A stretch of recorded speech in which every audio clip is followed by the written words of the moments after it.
Hi guys, so Engineer Renaldo Matisado ulit. So ito yung bagong topic natin, complete circuit or a series parallel connection. Okay, so doon sa mga last video natin, okay, so naituro ko na yung formula regarding sa Ohm's law, and then nakapagbigay din na tayo ng sample ng series circuit and then yung parallel circuit. Okay, so babalikan lang natin kung paano i-compute yung parallel connection natin. So resistance total mo daw is equal to reciprocal ng 1 all over your R1 plus 1 all over your R2, 1 all over your R3. This is a parallel connection, so forth. Okay, so makikita nyo guys, so nakaparallel to and then series na to. Okay, so pagka nagsusolve kayo guys ng parallel connection, okay, so umpisa nyo dito sa kanan papunta sa kaliwa.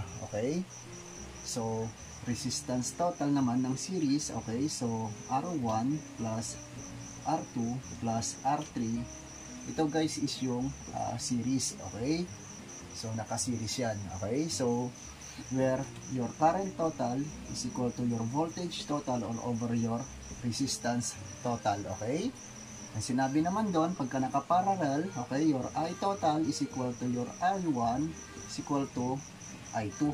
Pagka ito guys is naka parallel, okay, parallel connection daw, parehas lang daw yung dumadaloy sa R1 mo at saka sa R2 mo, sa I1, I2 mo. Okay, so your voltage total is equal to I total times resistance total. Okay, so yan yun guys, yung mga formula.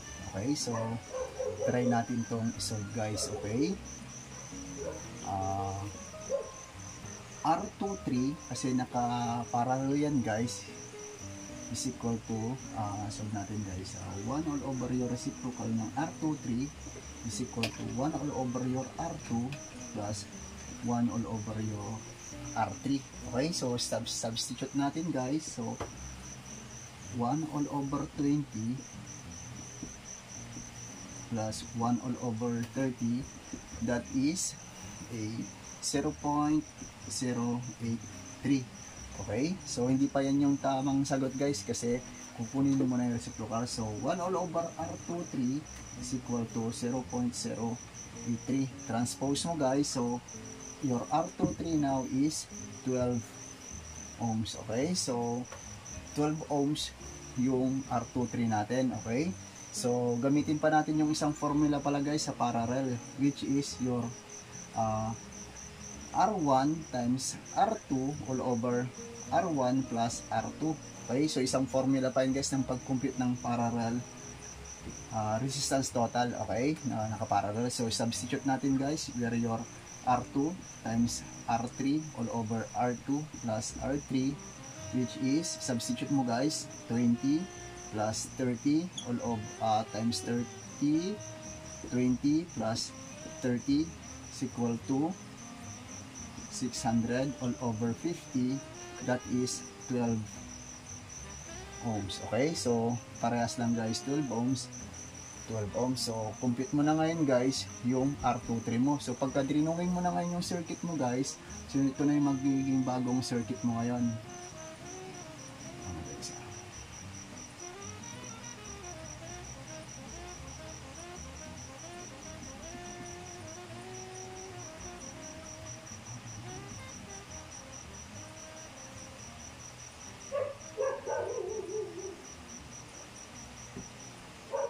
Yung R23 mo na guys is equal to 12 ohms. Okay, so ma-identify mo na guys na naka-series connection na siya. Okay, so pag-compute ng series, total resistance ng series equal to R1 plus R23. Okay, so makikita mo guys naka-series na yan. So substitute mo guys, R1 is 10 and your R23 is 12 ohms. So R total mo ngayon guys is equal to 22 ohms. Okay, so yan na yun guys. Solve na natin yung resistance total mo. So masosolve na natin ngayon guys yung current total natin. Okay, so your current total is equal to voltage total all over your resistance total. Substitute mo guys yung value. Okay, so ano ba yung total voltage natin? Total voltage mo is 12 volts. Okay, 12 volts all over 22 ohms is equal to 0.545 amperes. Okay? So, yan yung overall current total natin. Okay?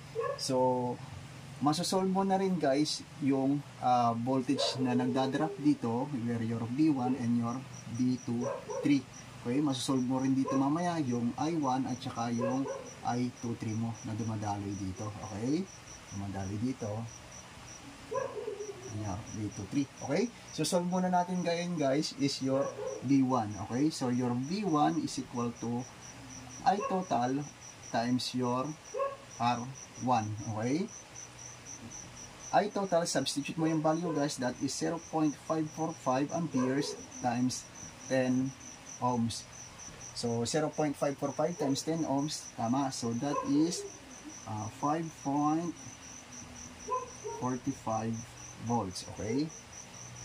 And then, next, your V23. Okay? So, V23 is equal to I total times R23. Okay? So, substitute mo guys, ano ba yung I total natin? I total mo ngayon is 0.545 amperes times 12 ohms. Yun yung R23 natin guys. Okay? So, 12 ohms. So, your V23 is 0.545 times is 6.54 volts. Okay? So, para mapalabas mo guys na tama yung total voltage mo, total voltage, checking mo lang your V1 plus V23. Okay? Ano ba yung V1 mo guys? That is 5.45 volts plus 6.54 volts. Pagka pinag-add mo yan, tama, that is 11.99 or approximately 12 volts. Okay? So, tama guys, napalabas na natin yung 12 volts, napalabas natin yung 12 volts. Okay? So, makukompute mo na guys yung current na dumadaloy dito sa 10 ohms at saka yung dumadaloy dito sa R23 mo. Okay? So, where your I1 is equal to your B1 all over your R1. Okay? Substitute mo guys, ano ba yung B1 mo? So, your B1 is 5.45